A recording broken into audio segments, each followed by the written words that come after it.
High কমিশনে ঢুকে জাতির পিতার ছবি নিয়ে অপমান করেছে, এত সাহস কোথা থেকে পায় আমি জিজ্ঞাসা করি।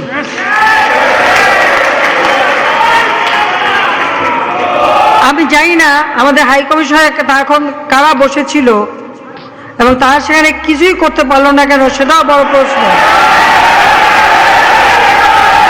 আর আমি আমার প্রবাসী যারা বাঙালি, না আমার প্রবাসী বাঙালিদের আমি বলবো যে যারা এই ঘটনাগুলি ঘটিয়েছে তারা চলাফেরা করে না, তাদের দেখেন না। যে হাত দিয়ে জাতির পিতার ওই ছবি নিয়ে তারা ভেঙেছে, তাদের যা উপযুক্ত করা উচিত সেটা করতে হবে।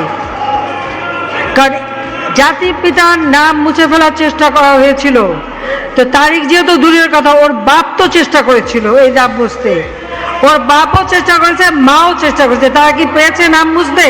পারে নাই। ইতিহাস কখনো কেউ চাপা দিতে পারে না। আর জাতির পিতা তার 7 মার্চে ভাষণে বলে গেছে যে বাঙালিকে কেউ দাবায় রাখতে পারবে না, পারে নাই দাবায় রাখতে। তা আজকে এত বড় দুঃসাহস হয়ে যায়।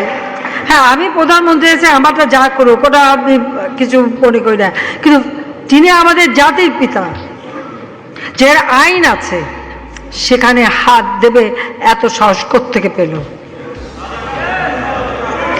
তারেক যে ভুলে